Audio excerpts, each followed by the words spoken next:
Olá pessoal, boa noite, tudo bem com vocês? Estamos aqui para mais uma live dessa semana, segunda da semana, amanhã tem lives. Pessoal, hoje a gente está aqui para um assunto de suma importância, um assunto muito bacana que a gente precisa conversar sobre ele. Ele está super presente no nosso dia a dia. Então é um assunto que eu já estava com vontade de trazer há um tempinho e agora deu certo.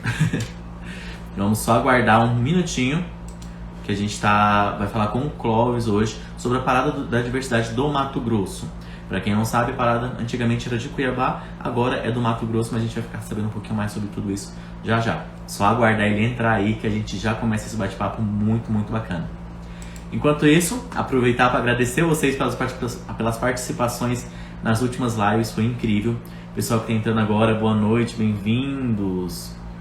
Cauane, Luísa, Ângela, Leonardo, Júlio César, boa noite, tudo bom? Bem-vindo, pessoal. Vai curtindo aí a live, vai apertando bastante nesse coraçãozinho, vai mandando, compartilhando com a galera, porque é muito bacana e é um assunto que todo mundo deveria saber. Eu tô vendo aqui, olha que curiosidade, o meu Instagram mudou algumas coisas. Acho que as opções das lives. Bacana. Deixa eu só aguardar um minutinho para ver o Clóvis, se o Clóvis está entrando aí pra gente começar esse nosso bate-papo, tá ok? Vocês viram que deu uma mudadinha no cenário aqui hoje, né? Tá melhorando o negócio. Uma hora fica bom. Marcos, Vinícius, boa noite, tudo bom? Bem-vindo. Pessoal, vai curtindo a live, vai compartilhando com a galera aí. Deixa eu entrar aqui também pelo meu computador para mim conseguir acompanhar as perguntas de vocês, que às vezes eu fico meio cegueta aqui, sabe? Mas a gente consegue ver. Aqui tá tudo mudando hoje. Meu Instagram mudou, no computador mudou, tá tudo certo. Vocês acompanharam a live de ontem, viram como foi, gostaram? Tem muita coisa bacana acontecendo, né? E eu tô ficando tão feliz com o retorno que isso tá dando em questão de comentários, né? Que a galera tá trazendo, tá falando coisas positivas, dando dicas, indicando pessoas para estar participando, dando indicações de assuntos que eles querem ouvir aqui. E graças a Deus está sendo bem aceito e está crescendo bastante. Vai dar tudo muito certo. Se você quer participar ou quer ser um patrocinador, manda um direct aí ou chama no link da bio que a gente conversa e acerta tudo certinho, tá ok? Deixa eu colocar aqui enquanto o Clóvis não entra pra gente dar andamento. Segura aí que a gente já começa o nosso bate-papo. Não sai daí não.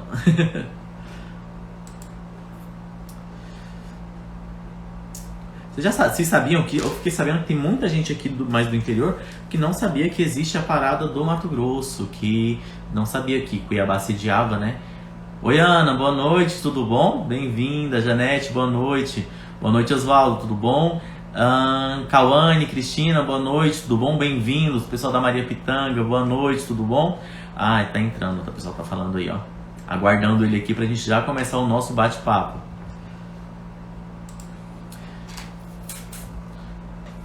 Ana, pessoal, vai curtindo, vai compartilhando, vai apertando bastante no coraçãozinho aí, vai mandando com um amigo, porque isso ajuda bastante a chegar em mais pessoas. E o assunto de hoje é muito importante e pouco discutido, principalmente em nossa região. Vamos saber um pouquinho mais de como acontece essa parada da diversidade, o porquê que existe, qual a importância disso. E hoje teve projeto de lei voltado na Câmara do Mato Grosso, lá em Cuiabá, se não me engano. Ele também vai estar explicando tudo certinho pra gente, como funcionou, o que foi dito, como que foi acordado. Teve manifestações contrárias, foi complicado o dia, foi bem puxado para eles. Mas a gente já vai entender tudo isso já já, só aguardando um minutinho. E o pessoal que entrou agora, bem-vindo, boa noite. E o pessoal que participou das lives de ontem, que bom que vocês participaram. Eu recebi vários feedbacks interessantes aqui. O pessoal ficou interessado em algumas divulgações que a gente teve da Aline Cássia lá. Olha só, o pessoal descobrindo novas coisas aqui na Canarana. Muito legal. Tudo ótimo, Oswaldo, agora que eu vi a resposta.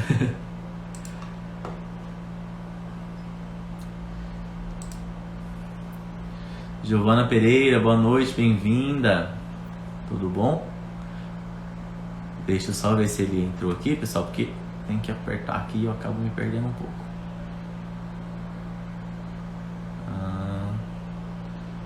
Acho que não. Vamos aguardar mais um minutinho.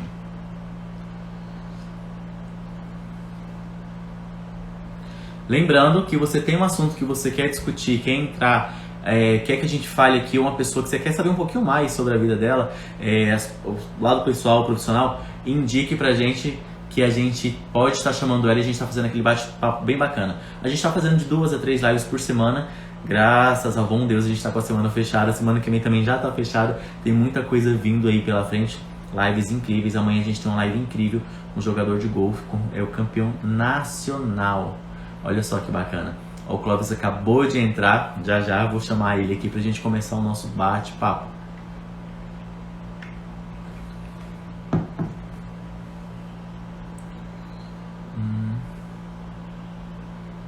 Vamos lá.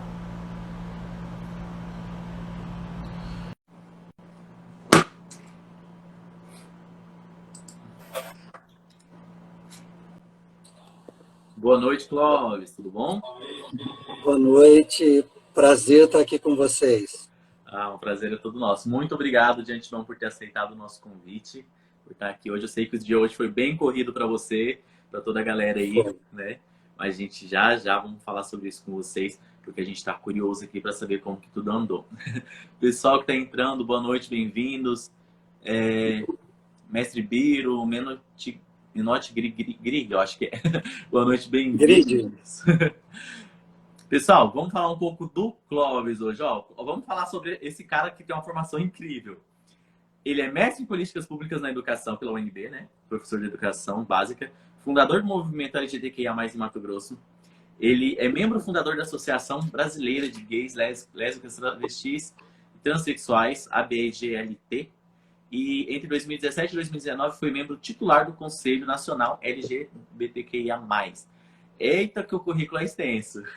E é fundador e atualmente coordenador da Parada da Diversidade Sexual do Mato Grosso, correto?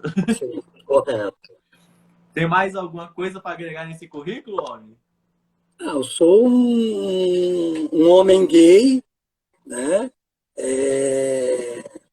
Casado e vivo no Mato Grosso, mas sou paranaense. Vivo no Mato Grosso já há 35 anos. 35. Tem um tempinho já que veio para cá. Você sempre morou em Cuiabá ou você morou em outras cidades? Não, morei em Peixoto de Azevedo. Quando eu vim para Cuiabá, quando eu vim para o Mato Grosso, eu fui para Peixoto de Azevedo, fiquei 5 anos em Peixoto, depois eu me mudei para Cuiabá por conta de ter feito parte da diretoria do maior sindicato do estado, que é o Sintep. Eu fui tesoureiro durante 2 gestões desse sindicato, e por conta do sindicato eu me mudei para Cuiabá. Sim, foi trabalho, né? Exato. Que bacana. E, Clóvis, hoje vocês estiveram agora pela manhã e pela tarde, se não me engano, na Assembleia Legislativa com formação do Conselho, né, LGBTQIA+, né? E o que seria esse conselho para o pessoal que está se inteirando agora sobre o assunto? E para que ele serve? Então, o conselho é um equipamento do estado ou do município que tem uma constituição paritária. Ele é paritária, governo e sociedade civil. O conselho ele tem o papel de escrever, de pensar políticas públicas, de formular políticas públicas, né? Conselho da mulher, conselho da criança e do adolescente, conselho do indígena, né? Então pensa políticas públicas para aquela população específica. Nós somos um dos poucos estados que ainda não temos o conselho estadual LGBTQIA+. Então, o conselho é essa instância, não é um órgão executor, por isso as pessoas não têm que ter medo do conselho, porque o conselho não executa políticas, o conselho pensa políticas públicas e dialoga, né, com a sociedade civil, fazendo a mediação com o executivo, o legislativo, judiciário e assim sucessivamente. Ele faz as indicações, né? A aprovação, não. Exato, exato. E rendeu bons frutos a Assembleia? Como é que foi? Olha, foi cruel. Foi cruel porque nós não fomos só derrotados no voto, né? Nós somos derrotados por uma narrativa extremamente moral, né? Porque não foi uma narrativa técnica, uma narrativa, né? Foi uma narrativa moral, né? Na realidade, a Assembleia Legislativa hoje foi tomada também por pastores e pastoras fundamentalistas. Nós tínhamos lá mais ou menos 40, 50 pastores que fizeram marcação cerrada em cada deputado, e é um grupo muito organizado, né? Na realidade, eu não costumo dizer que são evangélicos ou que são religiosos. Eles são fundamentalistas religiosos, né? Porque fundamentalista é toda pessoa que acredita numa única verdade. E aí não suporta a ideia do contraditório, não suporta a ideia da divergência. Mas vocês chegaram a sofrer algum tipo de ameaça, alguma coisa do tipo assim lá? Se pode ser falado também sobre isso? Não, não. O que a gente sofreu muito são as agressões cotidianas, né? Tipo, vocês vão acabar com a família, vocês são o pecado, vocês são questões que, para nós que somos militantes, nós tiramos de letra, né? Mas para um LGBTQIA+, de 17, 18 anos, que estava lá na plenária, escutar essas coisas é muito cruel, que a pessoa ela já se questiona, né, se ela está dentro do padrão de normalidade ou não. Então, quando ela escuta isso, vindo de um pastor, vindo de uma autoridade religiosa, é muito ruim, é muito negativo. Isso pode construir um psicológico aí que a gente não gostaria para ninguém. Né? Elas já começam a bloquear o instinto e o crescimento, tanto pessoal como intelectual da pessoa, logo de cara, sem dar nem ouvidos para o que está acontecendo, né? Eu imagino que deve ter sido uma situação extremamente constrangedora, porque, pelo que eu acompanhei com vocês, vocês estavam totalmente pacíficos, e não lutar por um direito e uma coisa que já acontece, a gente só estaria querendo reafirmar como deve ser feito e tudo mais, e chega pessoas, vamos falar pessoas, né, com esse tipo de postura para tentar denegrir algo que eles nem sabem o que funciona e como existe. A grande maioria não quer nem saber o que realmente está acontecendo. Eles simplesmente acham que é a verdade deles e pronto. Foi. Não estão abertos a discussões, né? Acredito que nenhum deles quis escutar o que de fato estava acontecendo, né? Simplesmente chega lá e fala isso. Na realidade, nós também, como tem algumas pessoas que dizem, né, nós não deitamos para eles, não. Nós fizemos com que eles escutassem muito, né? A nossa narrativa é uma narrativa de quem vivencia, né, no cotidiano a questão do preconceito, da violência. Então, a gente não fala de um lugar qualquer, a gente fala da vivência dos nossos corpos, né? Então, isso é muito, para mim, é uma narrativa muito forte, né? Porque quando a gente defende nossos direitos, nós não estamos defendendo uma coisa que está fora de nós ou que está para nós. Nós estamos defendendo uma questão que vive em nós e vive principalmente nos jovens, nos adolescentes da periferia, né? E esse posicionamento que teve hoje, você acha que ele pode impactar de alguma forma negativa para a parada de sábado? Não. A gente tem... eles fizeram recrudescer, eles fizeram potencializar, porque nós vamos ter que ocupar as ruas de Cuiabá para dizer que nós existimos, que nós somos muitos, nós não somos nem minoria, nem maioria, como eles querem dizer. Nós somos pessoas que temos uma consciência política, né? Que temos uma consciência do nosso papel na sociedade, né? E que não é essa narrativa que diz assim, que eles querem conselho, porque eles querem privilégio, porque eles querem... Não, a gente, quem sabe...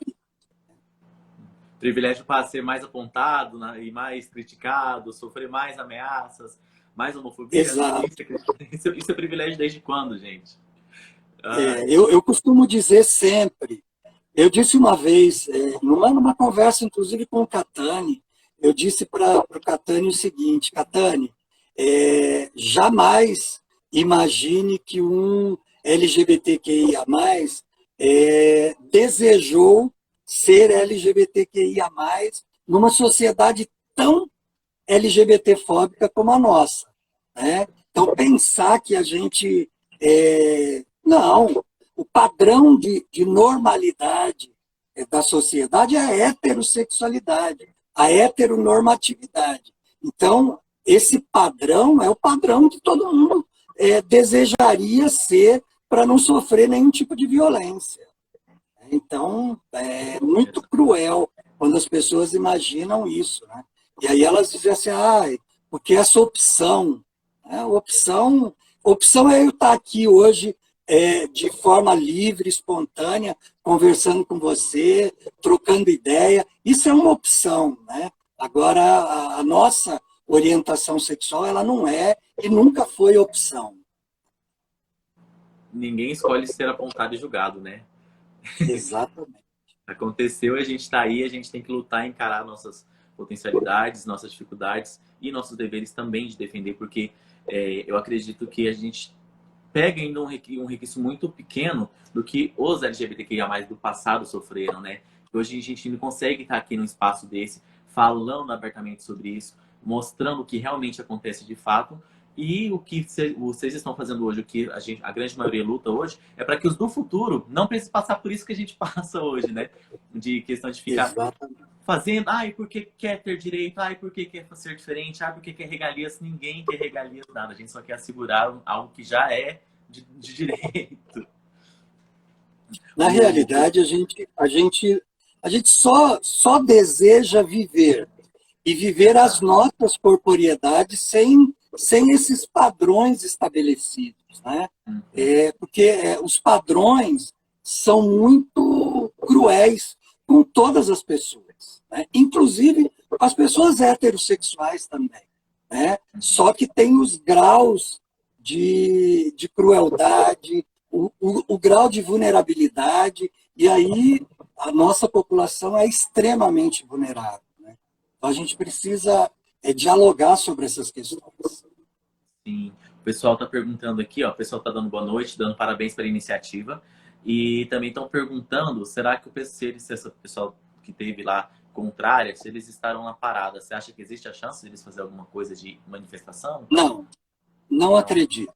Não acredito. Não acredito porque eles sabem que a parada é um espaço que tem 18 anos que nós construímos a parada, né?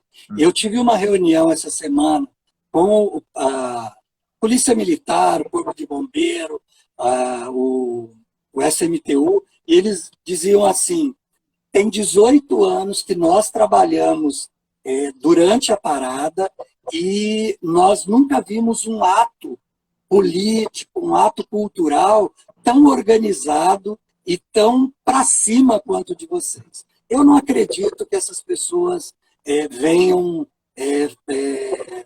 tentar silenciar as nossas vozes durante a parada. Não acredito nisso. Olha que bom. E dá para ver, eu estou fazendo parte do grupo de vocês lá agora, dá para ver a organização de vocês, o empenho, né? De fazer tudo correto, da forma correta, para que não tenha nenhum caso que possa acontecer dessa forma. E, inclusive, o Ricardo estava me falando sobre a questão do policiamento, que vai ser muito bem organizado. Então, para quem está pensando em ir na parada, que possa ir, vá tranquilo, que vai ser uma coisa organizada, né? Vai ser uma coisa bem direcionada. Sim, a parada ela tem uma estrutura, que é uma estrutura que pensa na segurança das pessoas e na segurança do entorno também.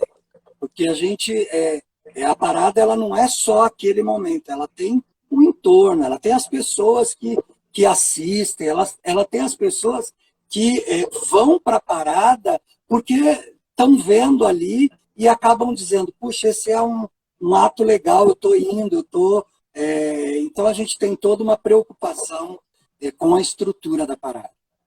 Ah, que bacana. Ó, existe alguns comentários, né? E a gente acaba ouvindo muito isso hoje em dia, de que, que não concordam com a parada, que a parada é um ato de promiscuidade, que tá lá só para festar, que não tem um contexto real, fundamental. O que você diria para essas pessoas que ainda têm essa visão de que a parada é só festa?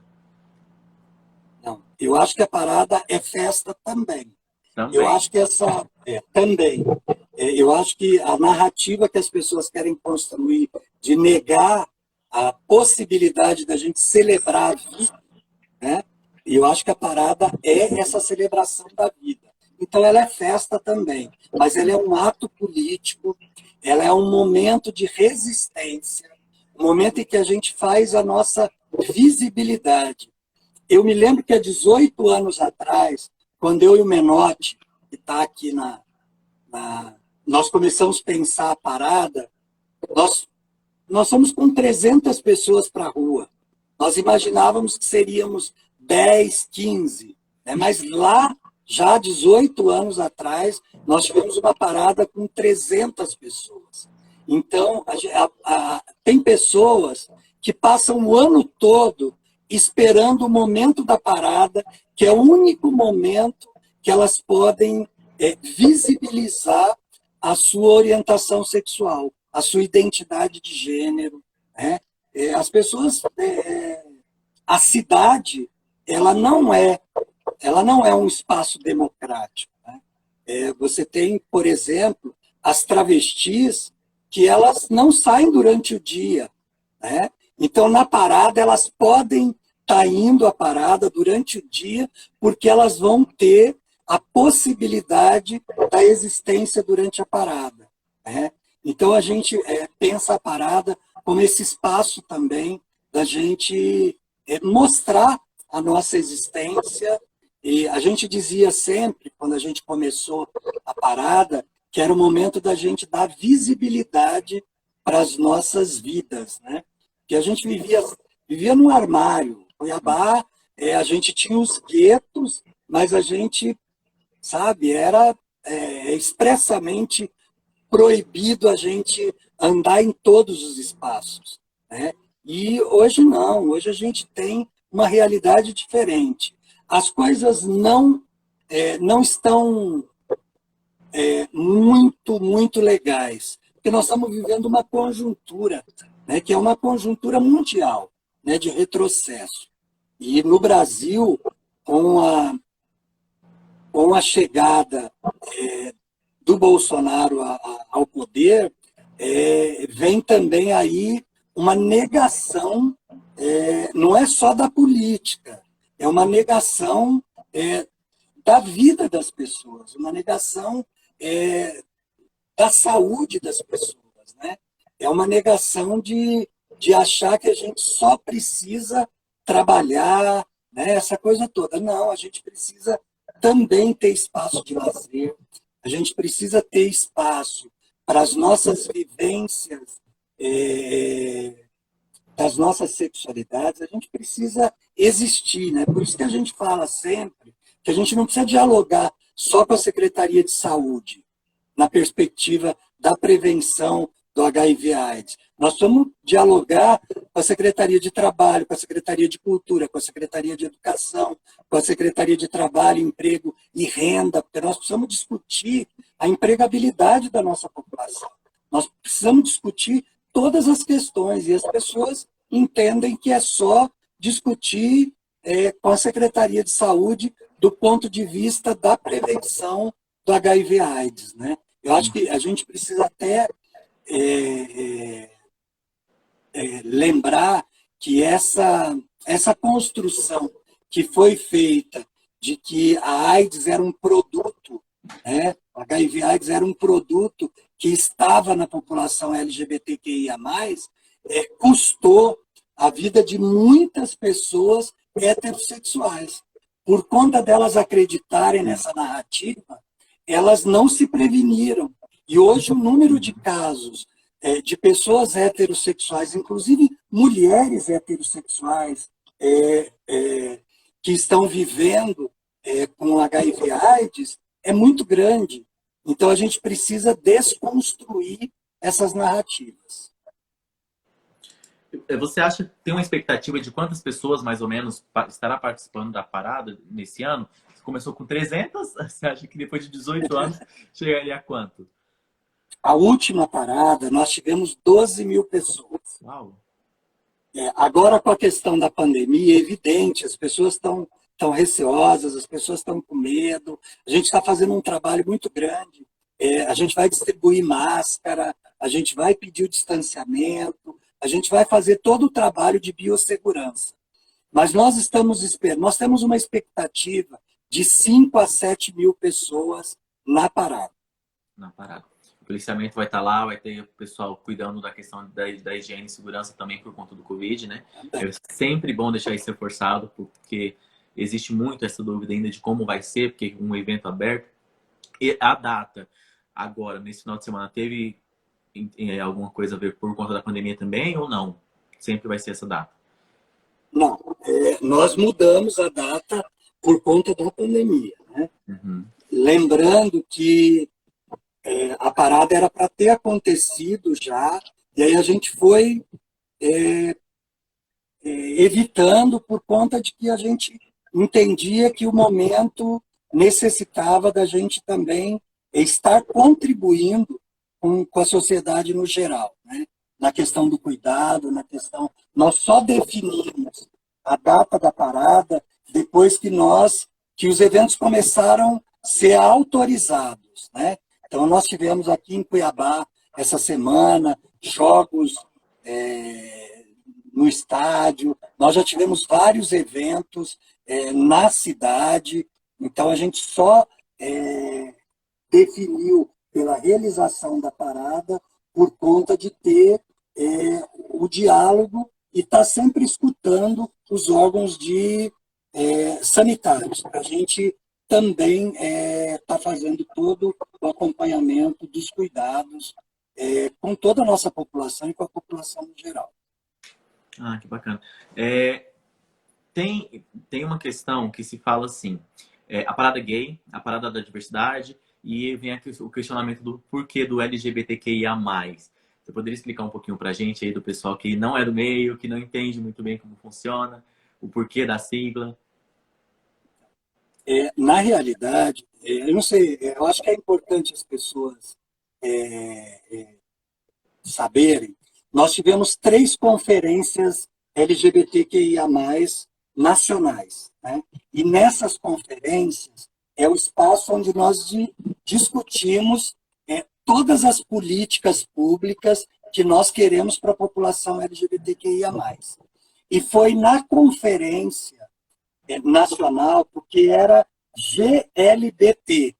Na Conferência Nacional, as mulheres lésbicas, de forma organizada, exigiram que fosse trocado, que passasse a ser LGBT.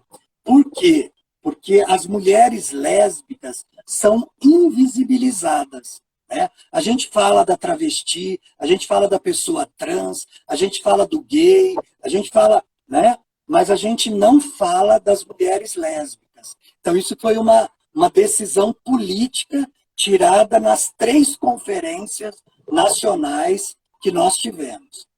Então, cada letra, porque algumas letras, elas não são orientações sexuais, elas são identidades. E por que a gente vai agregando? Porque a gente acha que todas as identidades possíveis e imagináveis, elas têm que agregar, elas têm que vir somar. A gente sabe que às vezes é complicado, as pessoas têm dificuldade. Por exemplo, eu sou de uma época que a gente falava GLS, né? Depois, então, né, a gente começa a transitar e aí a gente vai sendo chamado para dialogar. Olha, não é mais GLS, tem outras possibilidades de vivência que a gente precisa agregar. Então, por isso que a gente respeita sempre. Então, é parada da diversidade sexual e parada LGBTQI a mais. Por que o a mais? É porque os desejos são fluidos. Hoje eles estão, amanhã pode não estar mais. Então, as nossas corporeidades, elas têm múltiplas possibilidades. Então, eu posso dizer, eu estou hoje, Clóvis, né, homossexual, com uma identidade masculina, né, mas eu posso, daqui para frente, começar a construir uma outra identidade. Né? Isso é um direito meu, é um direito da minha. Isso é o que a gente fala de escolha a construir a sua identidade de acordo com. Porque a gente costuma sempre confundir, né? Nós temos 3 sexos: o biológico, o psicológico e o social. Então, a gente precisa construir as nossas identidades levando em consideração esses 3 sexos: o biológico, o psicológico e o social, para a gente ser feliz. Né? Eu acho que a gente, para estar feliz, a gente não precisa. Às vezes, as pessoas não querem fazer mudanças substanciais no corpo, mas elas querem estar inseridas socialmente. Então, é um detalhe. Né? Quando as pessoas não estão inseridas socialmente, existe um sofrimento psicológico, existe um sofrimento muito grande. Então, a gente precisa ter muita atenção a tudo isso. Ah, bacana. Bom que engloba tudo, né? E tem esse pensamento de ser uma sigla viva para ela ir se adaptando. Seria LGBTQIA+, então significaria lésbicas, gays, bi, trans, queens, esqueci, né? Assexuados. Assexuados. Aí tem as pessoas intersexo. Isso, intersexo. Por isso que a gente coloca o mais. Por quê? Porque tem desejos, o desejo é muito pessoal. Então, a gente não quer estancar isso. A gente quer que as vozes, principalmente as vozes jovens, elas ocupem espaços. Então, eu acho que a gente tem que fazer também de uma forma pedagógica. Quando eu trabalho nas minhas formações, nas minhas capacitações, eu sempre trabalho com noções conceituais básicas, porque as pessoas, elas têm dificuldade para entender. Né? Então, a gente trabalhar com noções conceituais básicas ajuda para que a pessoa comece a entender que aquele universo que culturalmente ela foi criada, ela foi educada, é muito maior. Né? As pessoas não têm culpa de terem sido educadas para uma sociedade heteronormativa. Né?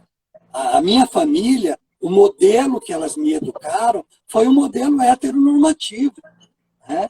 Agora, a gente precisa desconstruir esse modelo. Não é simples. Inclusive, tem uma pergunta para você aí nos comentários exatamente sobre isso. Quer ver? Deixa eu buscar ela aqui. Melhorou, mas ainda é difícil uma pessoa se assumir para a família. Como foi para você, já grisalho, ela colocou assim com todo respeito, estar se assumindo para sua família? Então, é legal falar disso, sabe? Quando eu vim embora para o Mato Grosso, eu vim fugindo da minha orientação sexual. Olha. Eu fui seminarista, né? Eu namorei com mulheres para cumprir aquele padrão da família, né? E quando eu falei, puxa, não dá mais. Aí eu vim embora para o Mato Grosso, fui para Peixoto de Azevedo, que é uma cidade, naquela época, era uma cidade de garimpo, né? Onde você tinha uma população muito grande de garimpeiros, prostitutas. Né? Então, era uma cidade.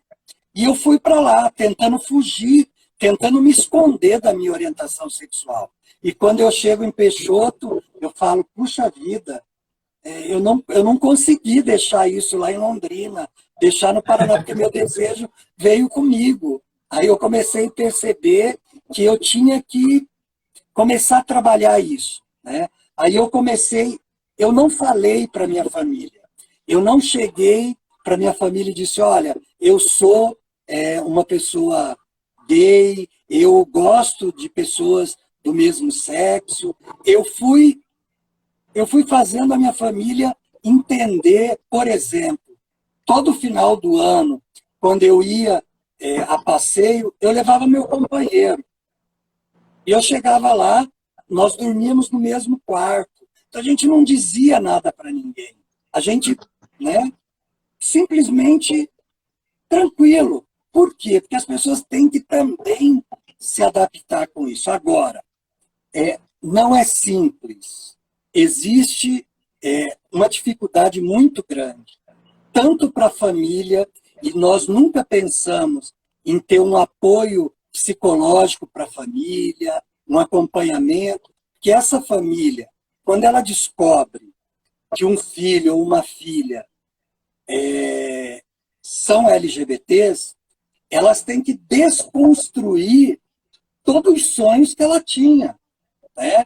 Por exemplo, o sonho de quando é o homem que ele vai casar, que ele vai constituir família, que ele vai, né, ser o chefe da família. Quando é mulher, que a menina vai casar, vai ter muitos filhos, vai ser dona de casa, vai ser no máximo professora, né, porque para as mulheres tem esse lugar, né, da Aham. profissão. Então, quando a família descobre isso, também a família vive um luto. E a gente precisa entender isso, porque as famílias vivem também um sofrimento muito grande. E a gente, por isso que os equipamentos do Estado e do município precisam prever acompanhamentos para as famílias, porque não é simples. Não é simples uma família descobrir, né, que tem um filho ou uma filha homossexual. Né? É sempre muito difícil, porque você tem que desconstruir tudo que você construiu. Agora, o melhor caminho é a gente usar sempre da verdade. Né? A gente pode causar um monte de feridas no início, mas depois o tempo vai se encarregando de mostrar que, olha, isso não mudou em nada, isso não muda em nada o nosso afeto, a nossa relação, né? Isso não muda em nada. Né? Muito pelo Mas contrário. não é simples, não é um momento simples, nem para a família e nem para nós LGBTQIA+. Eu sempre falo que é um processo de construção de ambas as partes, né? Você tem que você aceitar, se entender, se respeitar, por amor de Deus, gente, se respeitem acima de tudo, para depois a família também passar por esse processo, porque também ela acreditou até um certo momento, por mais que a gente saiba que no fundo os pais sempre sabem, mas é um processo de quando você verbaliza essa situação, eles também têm um processo de reconstrução de imagens e tudo mais. E depois que vocês passaram por todo esse processo, que já tá uma coisa bacana, lógico que tem famílias que a gente nem entra em discussão, porque nem se vale a pena falar de algumas pessoas aí. Mas depois desse processo de construção, que todo mundo se entendeu, digamos assim, a pessoa não vai mais ficar tentando se esconder, a pessoa vai estar mais feliz, vai compartilhar mais amor com a família dela, entre ambas as partes, porque é isso, não é, você me aceita ou não me aceita, não, essa é a situação, a gente vai conviver bem ou não? Vai ter que ser uma família que vai ser totalmente desestruturada. Porque, diferente do que muita gente acha, uma família gay é uma família estruturada sim. Sim, com certeza. E Com muito bem certeza. estruturada, por sinal. Muito mais que muitas que se dizem normativas. E eu sempre digo o seguinte, né? Quando um pai e uma mãe saem do armário, ela não beneficia só o seu filho ou a sua filha. Ela escancara, né? Um pai e uma mãe, quando elas aceitam a orientação sexual, a identidade sexual dos seus filhos e filhas, elas fazem militância no dia a dia. Né? Sim. E outra, a questão do cuidado também, né? Porque toda vez que eu consigo não viver o marginalizado, eu Uhum. tenho menos possibilidade de sofrer violência. Por Uhum. quê? Porque as pessoas sabem onde eu vou, com quem eu estou, né, o que eu estou fazendo, ele é muito cruel, porque muitas pessoas que são assassinadas, elas são assassinadas por quê? Porque as pessoas vivem meio que escondido. Então, não é que as pessoas procuram ser assassinadas, mas elas acabam se tornando vulneráveis. Por quê? Porque toda vez que você está isolado, toda vez que você está na solidão, você está vulnerável, né? E aí você fica vulnerável à violência física, à violência psicológica, e é por isso que nós temos, é importante dizer que existe possibilidade de suicídio entre os jovens LGBTs é quase 13 vezes maior do que nos jovens heterossexuais. Por quê? Porque não tem uma rede de apoio, né? Porque toda vez que você tem uma rede de apoio, você tem possibilidade de você vivenciar a sua adolescência, de você vivenciar todas as questões de forma mais tranquila, né? Quando você não tem essa rede de proteção, você fica isolado, né? E aí a gente tá vulnerável a muitas situações. O interessante também é que uma vez eu estava conversando com uma pessoa, a gente acabou entrando nesse ponto, que não existe um ambiente, não existia, hoje em dia até que existe, mas principalmente para quem está mais no interior, não existe ambientes pensados para o nosso público.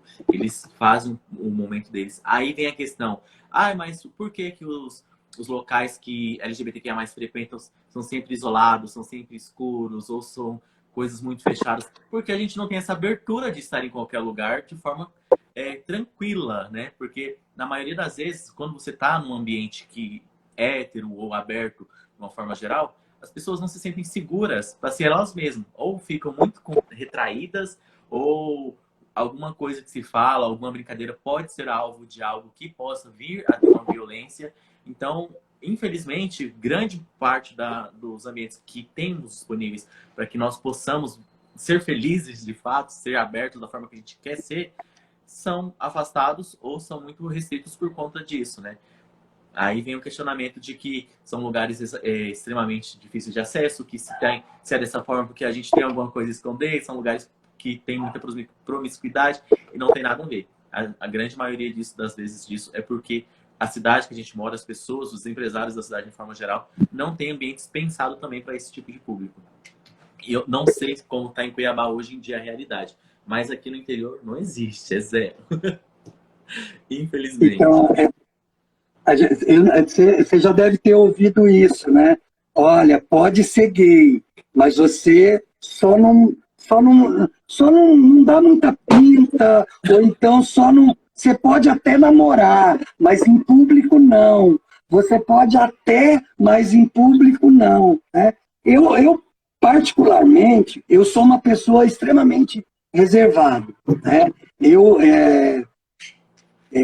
reservado no sentido de dizer, ó, eu não saio muito, eu já fui muito baladeiro, mas hoje eu sou mais reservado, mas as pessoas têm necessidade de expressar afeto, né? Como seria legal que eu pudesse ir num bar, né, que a gente diz que é um bar para todas as populações, e poder manifestar meu afeto com o meu companheiro, com a minha companheira. Então, as pessoas costumam dizer isso, né? Você pode até ser homossexual, você pode até, mas não, sabe, não pode apresentar muito, não pode aparentar muito. E aí a gente tem um problema, né? Porque as pessoas dizem assim, você nem parece gay, ou você nem parece lésbica. Isso a gente fala que é a questão da passabilidade, né? Você até passa batido. Então eu posso até dizer que você não é, né? Agora, se você demonstrar afeto, ou se você for efeminado, Ou se você for uma lésbica masculinizada, então você já tem... Então tem todos os graus. Então a sociedade costuma dizer, tudo bem, você pode até ser, mas não demonstra. Isso é o cúmulo da repressão, do absurdo, né?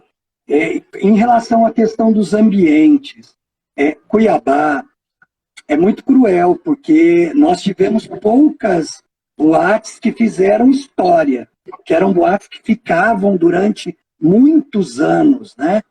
Geralmente a gente tinha uma boate que começava 3, 4 meses, depois parava. Por quê? Porque as pessoas também tinham medo. As pessoas não iam. Então as pessoas iam para boates héteros, iam para outros espaços e não viam para as boates LGBT. Né? E aí essas boates, os proprietários acabavam tendo que fechar, porque não conseguiam sobreviver. E a gente sabe, né, quem é empresário sabe como é difícil, né, sobreviver nessa estrutura se não tiver uma clientela que faça isso acontecer. Né? Então, como você tem uma sociedade que tem medo, a gente tem medo, né? Então a gente acaba não indo em lugares que a gente pode ser identificado. Isso é muito ruim, porque você passa a viver em guetos, né? E esse é o propósito, de deixar a gente em gueto, que aí você tá no gueto, aí você não disputa espaço comigo nos outros espaços. Eu, particularmente, acho que a gente precisa ocupar todos os espaços. Temos que estar em todo lugar. Só voltando um pouquinho ali sobre o que você falou da pessoa falar que você não parece. Inclusive, as pessoas acham que tá elogiando falando isso pra gente. Ai, você nem parece que é. Gente, vamos desmistificar isso de que a gente não quer parecer nada, a gente quer ser a gente? E pronto, né? Nossa, eu vou ficando nervoso quando eu vou lembrando dessas coisas, sabe? Vai dando a gastura. Vamos voltando pra parada. Vamos lá. Você lembra quando que foi a primeira parada do Mato Grosso?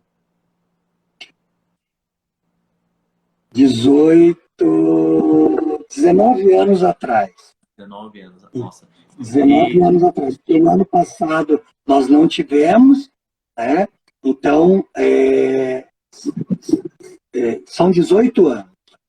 18 anos. Nós nunca ficamos um ano sem parada. Só agora por conta da pandemia. E como foi, você sabe dizer pra gente, como foi a idealização dessa primeira parada, como foi organizada, quais foram as referências, porque veio de fora, veio por conta da parada do Brasil, como aconteceu? Então, é legal a gente falar, porque é o seguinte, nós temos um grupo no Mato Grosso, que é um grupo que foi o primeiro grupo que se constituiu enquanto grupo LGBT, né? Que é o Grupo Livremente. Então, nós primeiro construímos o Grupo Livremente, que era um grupo que a gente tinha reunião toda terça-feira, a gente tinha roda de conversa com 30, 40 jovens, onde a gente dialogava sobre tudo, né? E era um grupo muito potente. Então, o Grupo Livremente faz uma parceria com a Zum Zum, que é o Menotti, né? E aí, junto com a Zum Zum, a gente diz, olha, a gente precisa ir para a rua, mas muito incentivado pela parada de São Paulo. Tanto é que a nossa parada, durante quase 15 anos, ela foi sempre uma semana depois da semana da parada de São Paulo, porque a gente já pegava toda a discussão da parada de São Paulo. Então a gente fazia meio que casado. Hoje a parada então, de São Paulo é a maior do mundo, né? Oi? A parada de São Paulo é a maior do mundo, né? A maior do mundo. A maior do mundo.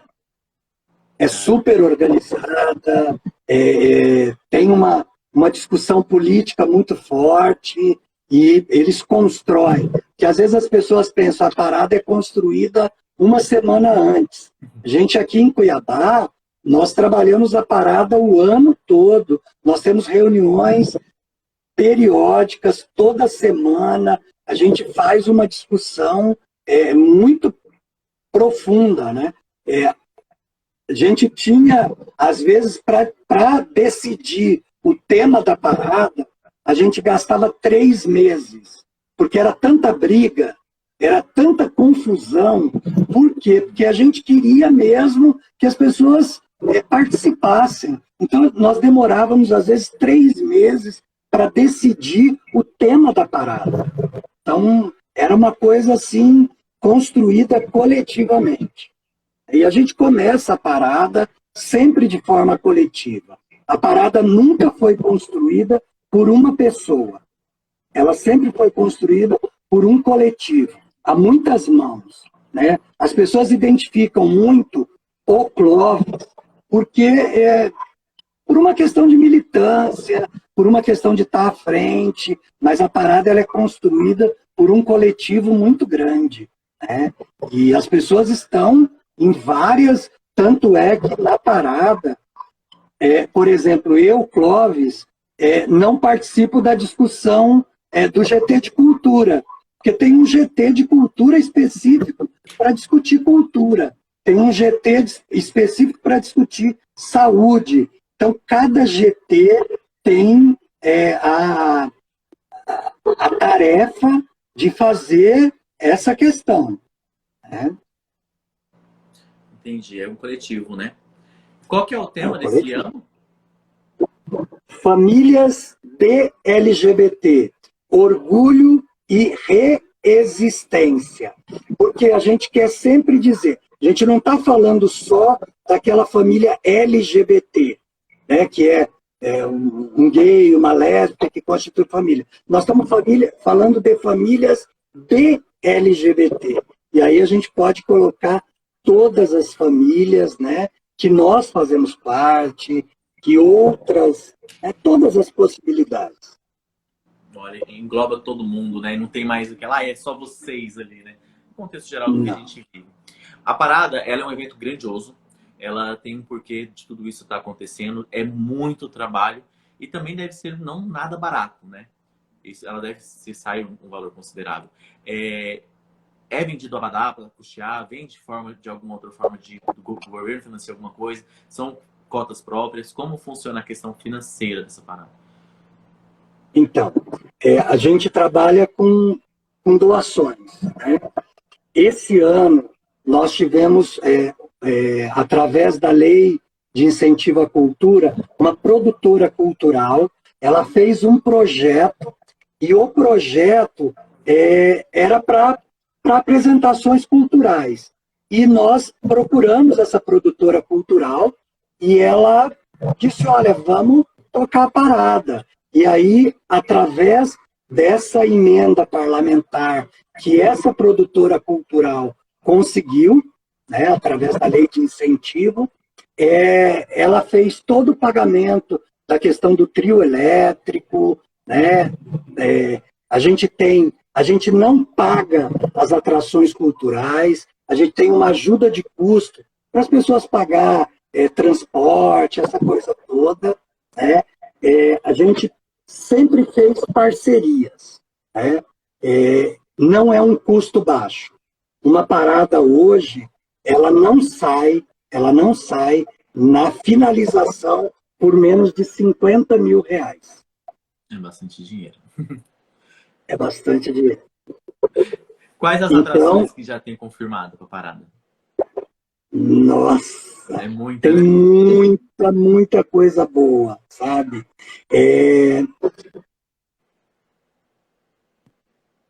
Vamos lá, vamos para. Eu sou muito ruim de memória, mas nós vamos ter. Dá uma olhada na página da parada. Nós vamos ter para todos os gostos. Nós vamos ter Seven Mônica, que é diva, que é maravilhosa. Randy Santana, que é fantástica, né? Nós vamos ter, esse ano, nós vamos estar trazendo as meninas da dança do ventre, que são mulheres super empoderadas, que vão fazer uma apresentação, tem os meninos que vão fazer apresentação de dança, nós vamos ter hip hop, nós vamos ter funk, nós vamos ter sertanejo, nós vamos ter bate-cabelo, nós vamos ter muitas atrações. São 20 atrações para a gente fazer mesmo acontecer uma parada bonita, uma parada da diversidade. E a gente também sempre coloca nas atrações culturais as representatividades. Então a gente tem homem trans apresentando, mulheres trans, pessoas travestis, pessoas transexuais, pessoas lésbicas, gays. Tem assim, a gente procura incluir todas as possibilidades da cultura, porque a pessoa LGBT, ela não é só bate-cabelo. Nós temos pessoas que gostam de sertanejo, né? Nós somos pessoas que gostam, exato. E aí a gente precisa trazer para a parada todas essas possibilidades. Né? Nós vamos ter a Karine, que é uma DJ maravilhosa, o DJ Charles Peter. O DJ Charles Peter, ele está com a gente há 18 anos, sabe? É assim, um heterossexual, né? Super bem resolvido, super tranquilo. Ele, há 18 anos, ele toca na parada, e o DJ Charles Peter é um parceiro de primeira hora da parada. Apoia a causa. A Karine também. Oi? Apoia a causa de fato, né? Há muito tempo. Apoia. E sem medo, né? A gente costuma dizer que as pessoas, quando têm segurança da sua orientação sexual, da sua identidade, elas não precisam apagar a identidade do outro. Exatamente. É porque tem problema. Ô Clóvis, ao longo do ano, fora a parada, que é um evento gigantesco, maravilhoso, e só de você falando dá mais vontade ainda de estar indo numa parada. Inclusive, hoje eu fiquei sabendo que tem um pessoal de Primavera organizando um ônibus para ir, ó. A gente vai ultrapassar esses 5 mil aí. Fora o evento da parada, Cuiabá tem outros eventos voltados exclusivamente para o público LGBTQIA+. Sim. Bom, só dizer também o seguinte, não é só a parada, nós estamos realizando os seminários, né? Nós já tivemos 4 seminários, íamos ter um agora, mas nós resolvemos, por conta dessa questão da Assembleia Legislativa, deixar para a semana que vem. Então nós fazemos os seminários, que esse ano são só virtuais, mas a gente tem os seminários que antecedem a parada, que são seminários temáticos, né? Que trazem todos os temas de segurança, de saúde, de educação, né? De direitos humanos. Então a gente faz esses seminários. E a gente tem também as festas, né? Aqui em Cuiabá, a gente tem festa sexta, sábado, segunda-feira vai ter festa também. A gente teve festa semana passada, né? Na sexta, no sábado. Então, tem festa para todas as possibilidades, né? E como a gente fica sabendo exclusivamente também do seminário, né? E desses eventos, a página da Parada MT, ela divulga esses seminários, a forma de estar participando? Isso, nós temos no site da Parada, tem o link para os seminários. Então, a gente pode participar, tem certificação, né? As pessoas que participam do seminário, elas recebem o certificado para depois contar também como possibilidade acadêmica, alguma questão, né? Então, as pessoas podem ir na página da Parada, né? Que lá elas vão ter um link para os seminários, né? E é muito legal, é importante a participação. E quem não pode ir até a parada, né? Não consigo estar em Cuiabá esse final de semana, por exemplo. Eu vou conseguir acompanhar por uma plataforma, pelo Instagram, vai ser uma live? Vai. Nós vamos ter as plataformas, entrando no site da parada, vocês já têm a possibilidade de todos os links onde a parada vai ser transmitida, né? Mas é importante que as pessoas participem, porque a parada, essa é a primeira parada que não é parada de Cuiabá, ela é parada de Mato Grosso.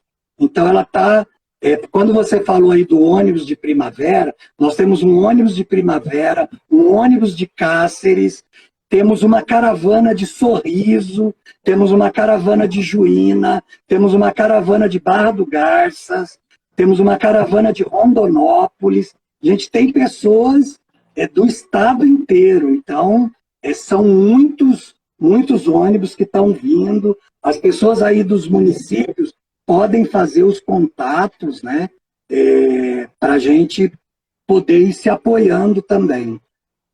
Acho que eu vou arrumar uma carreata, uma maratona aqui de Canara e levar todo mundo. Vambora, gente. Vai ser um prazer receber você. Ah, bom. Na hora que o pessoal me falou, né, me chamaram, perguntaram se eu queria ir com eles. Só que Cuiabá, de Primavera para onde eu tô, é muito longe, não dá, né? Compensa mais ir direto para Cuiabá. Eu vi a força que está crescendo, né? E aproveitando o gancho, por que deixou de ser o nome Parada de Cuiabá por Parada do Mato Grosso? Por conta dessas cidades que englobam tudo, né?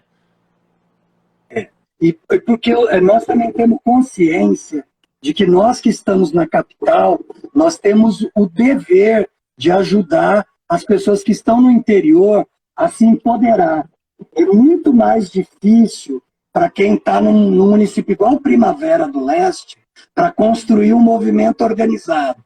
É muito mais difícil para quem está em Juína para construir um movimento organizado. Então nós precisamos desse conforto que nós estamos em Cuiabá, por ser uma cidade grande, por a gente ter muitos acessos aos meios de comunicação, fazer também o diálogo com o pessoal do interior que às vezes está isolado, né? E aí tirar essas pessoas do isolamento e mostrar que nós podemos estar juntos sem estar necessariamente no mesmo espaço físico, mas a gente se empoderando, incentivando. Eu particularmente, eu viajo muito para o interior do estado para dar capacitação, para formação. As pessoas me chamam, eu vou, porque eu penso que a gente precisa retribuir tudo que a gente conquistou por conta de estar nesse movimento. O movimento, ele queira ou não, ele nos possibilitou o conhecimento, ele nos possibilitou esse empoderamento, né? Se hoje eu sou Clóvis, militante, conhecido, é porque algumas pessoas vieram antes, né? Então tem toda uma história e eu preciso referenciar isso. Qual é a maneira de referenciar? Passando para frente, né? Formando as novas gerações. Vocês que são jovens que vão ter que construir. Eu acho que a gente... E outra coisa, eu acho que incentivar, sabe? Em todos os municípios. Eu falava hoje que a primeira coisa que a gente tem que fazer é ocupar os espaços de decisão. Não importa se são partidos da direita, partidos de centro, partido de esquerda, nós temos que ir para dentro. Nós temos que tomar esses espaços e construir, sabe? Porque ninguém nos dá nada. A gente tem que dizer, nós existimos, nós ocupamos e vamos para frente. Por quê? Porque tem muita gente querendo construir. E às vezes elas não estão no mesmo partido político que eu. Mas eu tenho que dar força para que essas pessoas se empoderem. Eu queria ver, esse ano, 50 candidatas travestis, 50 candidatas lésbicas, 50 candidatos gays, por todos os partidos. Eu queria que a gente pudesse fazer com que todos os partidos tivessem que discutir as questões LGBTQIA+, sabe? A minha alegria é quando eu fico sabendo que tem uma pessoa lá do interior que Esses dias eu recebi a ligação da Valquíria, ela é uma trans, e ela está no interior, e ela é filiada ao mesmo partido do Sebastião Rezende, que foi o cara que tentou arquivar o projeto da... E ela dizendo, olha, eu vou para dentro do partido, eu vou dialogar, eu vou cobrar, eu vou... Então, gente, é muito importante isso, porque a gente só faz política protagonizando. A gente não faz política se a gente deixar que as pessoas decidam por nós. A gente precisa decidir. A gente precisa ir para os espaços de decisão. O pessoal tá falando aí, ó, Clóvis 2022. Vamos lá, Clóvis, ó. Vamos pra luta. Eu só boto fogo. Eu acho que você é um forte candidato a se candidatar. Vamos lá. Não sou não. Não sou não. O Gabriel falou que você inspira a gente a lutar, viu? Olha só que bacana. O Murilo também tá concordando com o Gabriel. O pessoal tá se inspirando muito em você. Isso é muito bom. Você se sente... Com todo esse trabalho que você faz, você sente que você consegue inspirar as pessoas? Sinto. Sabe por quê? Isso é muito bom quando as pessoas têm uma referência em você como uma referência para cima, uma referência para frente, uma referência positiva, uma referência para agregar. Eu digo sempre, eu não sou candidato, isso eu tenho tranquilidade para dizer, mas eu sou extremamente político. Eu vou estar fazendo política sempre, porque eu sou um ser político. Nós somos um ser político. E eu faço isso com a maior tranquilidade, porque eu acho que a gente tem que empoderar, principalmente a juventude. Eu acho que vocês aí é que precisam se empoderar. Eu acho que a juventude é que precisa ocupar esses espaços, é que precisa ir para frente, e a gente vai dando apoio. Tem que ter voz, né? Cada vez mais a política ela se faz necessária, né? Eu vejo muita gente querendo não se envolver em política, mas a gente vive a política, não tem como não viver a política. É uma questão de encarar isso ou não, fazer de conta que não está vendo, mas cada vez mais é necessário a gente bater de frente e estudar mais sobre a política, não simplesmente dar opinião só por dar opinião. Lógico que tem uma questão de vivência, do que você vive, da sua realidade, de onde você está. Porém, a gente tem que tentar entender um pouco mais a política como ela funciona, porque tudo que a gente faz, tudo que a gente vive, ela é influenciada de forma muito direta pela política que a gente está, independente da área que a gente trabalha, independente da forma que a gente vive, isso tudo é política, a gente respira política, e eu vejo muito conhecidos meus que é LGBTQIA+, que eles tentam se neutralizar quanto à política por algum tipo de medo. E a gente fala, não, gente, é o contrário, vamos entender, vamos estudar a política que é feita dentro dos municípios que a gente vive, por exemplo, menores, ela tem que sim ser discutida e a gente precisa ter propriedade para falar sobre ela, porque quando vierem discutir ou te menosprezar de alguma forma, falar que você não pode, você não é isso, você não é aquilo, você não tem direito, é hora da gente falar, não, deixa eu te explicar. Não é porque eu sou gay, não é porque eu sou trans ou qualquer gênero, que eu não vou saber discutir com você sobre esse assunto. Eu estou aqui, eu estou requerendo meus direitos. E funciona dessa forma. Aí assim a gente vai conseguir impor respeito, ter como base a legislação como um toda para falar sobre o assunto com mais propriedade. Então, assim, é um assunto que eu falo muito pouco porque a gente não tem tanta abertura para falar sobre isso, mas que eu acho que é muito necessário a gente trazer isso cada vez mais. E o pouco que eu estou acompanhando de vocês e conversando com você agora, eu vejo que o cenário político do Mato Grosso na cena LGBTQIA+, ele é muito grande, mas pouco visto, né? Dá para ver que tem uma luta gigantesca por trás de tudo, e a gente, infelizmente, a gente não consegue acompanhar e dar esse apoio porque a galera não discute sobre isso, né? Nas nossas rodas de conversa, o pessoal acha que a gente só faz farra e bebedeira, mas a gente também conversa sobre a política, a gente discute sobre isso. É algo que influencia de forma muito significativa. E que bom que você está fazendo esse trabalho voltado para o público mais jovem, ele está se inteirando e está entrando um pouco mais, que é grandioso isso. Eu, antemão, já quero te dar os parabéns. Desde o começo aqui, tento pensando, eu tenho que dar os parabéns, principalmente por tudo isso que ele está fazendo, porque é gratificante demais saber que você está ali na frente puxando isso, Cláudio. E esses comentários do pessoal do Gabriel, por exemplo, que você levou ele para os direitos humanos, isso é muito bom. Nossa sementinha está dando fruto já aí, ó. Sabe o que é que eu costumo dizer? As pessoas costumam demonizar a política para as pessoas se afastarem. Então, eu digo assim, a política só é o que não presta, só tem corrupção, só tem isso, que aí as pessoas não vão. E aí eu ocupo aquele espaço. Então, a gente precisa desconstruir essa narrativa. A gente precisa fazer política nos grêmios estudantis, a gente precisa fazer política nas associações de moradores, a gente precisa fazer política no meu sindicato, nas associações, na minha categoria profissional, né?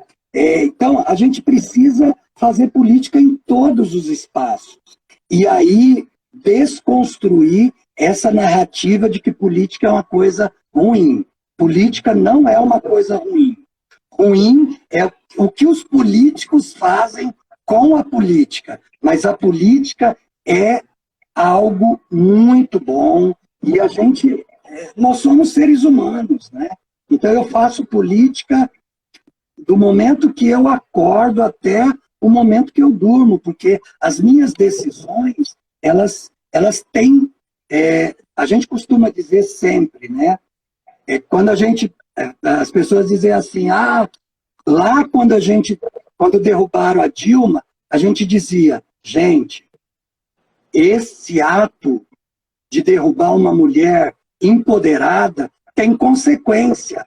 Qual foi a consequência? Bolsonaro construiu uma narrativa do kit gay, né, da questão do gênero. Por quê? Porque sabia que essa narrativa era uma narrativa que iria pegar. Então não era uma coisa simples. A gente precisa entender isso, né? Porque tudo é orquestrado. A gente não pensa que aconteceu, porque não. É porque eles tinham claro que a nossa pauta é uma pauta muito complicada de se dialogar. Então, eu uso a pauta moral, eu trago a pauta LGBT como sendo uma pauta moral para tentar desconstruir todas as narrativas possíveis, né? Então, a gente precisa construir essas narrativas. Eu sou muito otimista, viu? Eu não sou o cara que fica... Eu sei que nós estamos numa situação muito difícil, que os bolsonaristas, eles são muito, muito fundamentalistas, mas eu acredito muito nessa potência jovem que está chegando. Eu acho que nós temos muita gente empoderada. Eu acho que nós temos... Quando o Gabriel faz esse rodeio aí, Gabriel é super empoderado. Gabriel é uma pessoa que, sabe assim, já nasceu para liderar também. Então, eu acho que é uma juventude que está aí construindo, e eu acho que a gente só tem que empoderar mais, eu acho que a gente tem que somar. Eu acho que o nosso papel é somar sempre. Exatamente. Eu resumiu, né? Tudo que é necessário, né? E que bom ver pessoas assim tão engajadas, tão dentro dela e querendo crescer cada vez mais. Clóvis, nós temos um ping-pongzinho que a gente faz assim para conhecer um pouco mais da vida dos nossos participantes aqui. Acho que você já viu como funciona basicamente, mas eu falo uma frase e você me fala a primeira coisa que vem na sua cabeça. Se quiser entrar no assunto e discursar um pouco mais sobre ele, também fique à vontade, tá ok? Não, porque eu falo demais. Vamos lá, um sonho seu. Um sonho. Uma sociedade mais justa. Isso. Uma cor. Eu sou palmeirense, eu adoro verde, cara. Apesar de Bolsonaro ser palmeirense também. Uma pessoa. Cara, eu tô apaixonado por Edna Sampaio. Olha só. Um amigo. Meu companheiro. Olha, Alexander Virgulino. Oi? Uma decepção. Ai, os fundamentalistas da Assembleia Legislativa. De hoje. Uma felicidade, então. Estar aqui com vocês hoje e ter a perspectiva da parada. Ah, que incrível. O que você odeia? Indiferença, E o que você gosta? atitude. Eu gosto de pessoas que tenham atitude, cara. Atitude é tudo. Uma coisa que você se orgulha? Da minha história. Ah, incrível. Isso é muito importante, se orgulhar da sua própria história. E como você se vê daqui 10 anos? Ai, uma pessoa militante. Eu sempre vou estar militante, mas eu quero. Nós temos um projeto de adoção, nós estamos na fila da adoção, então eu quero também ter mais tempo para me dedicar para essa construção dessa família ampliada, né? Porque, por enquanto, a gente tem uma família pequena, mas a gente quer ampliar essa família, nós estamos na fila da adoção, então é o nosso projeto. Ai, que incrível, gente. Eu fico muito feliz quando eu vejo esse tipo de história. Eu também quero ter, né? Eu também quero adotar. Então vai me dando mais vontade, mais esperança. Uma comida preferida? Adoro farofa de banana. Olha, essa eu nunca tinha visto ninguém falar aqui, hein? Farofa de banana, bem específico, bem legal. O que é família pra você? Ai, aconchego, nada ortodoxo, né? A família ela é múltiplas possibilidades, até de muita confusão. Confusão gostosa. O seu maior medo? Medo da violência dos fundamentalistas. Eu tenho medo. E esse meu medo me faz ficar na luta. Eu acho que é importante. Enquanto eu tiver... né? Exato, porque quando você não tem, né, mas o medo te faz cuidar e cuidar do outro também. Eu acho que isso é potencializar, não é ficar recuado. Medo para te potencializar. Ele te instiga a querer fazer mais. Exato. Muito bom, muito bom. E Clóvis por Clóvis, quem é você? Educador, eu sou essencialmente um educador e sou um apaixonado pela vida. Eu gosto de coisas simples, eu não entendo muito de música, eu não entendo muito de... se você me falar o nome de uma cantora internacional, eu não vou saber, porque a música não... Né? Mas eu amo essas coisas simples e eu gosto de viver intensamente. Simplicidade. Clóvis é simplicidade e luta. Clóvis, olha, foi incrível ter você aqui. Eu queria te parabenizar mais uma vez pelo seu ato, suas atitudes aí perante essa luta da gente. Esse militante, como você mesmo se intitula, que está aí pelas causas, está inspirando muita gente. É muito bom saber que tem pessoas como você aí lutando por nós, por nossos direitos, reafirmando tudo aquilo que a gente luta. A idealização da parada tá incrível. O que eu tô acompanhando, eu tô super animado, porque eu tenho certeza que vai ser uma festa linda, vai ser um ato lindo de se acontecer. Parabéns por inspirar tanta gente e muito, muito obrigado por ter topado estar aqui com a gente. E eu quero deixar o meu canal de comunicação aberto, que precisando de qualquer coisa minha aí, conte comigo. Minha plataforma está à disposição de vocês. Eu que agradeço. Olha, essa semana não foi fácil, porque eu digo sempre, né? O espaço da Assembleia Legislativa, aquele espaço do embate, é muito difícil. E a semana da parada, ela é muito corrida, né?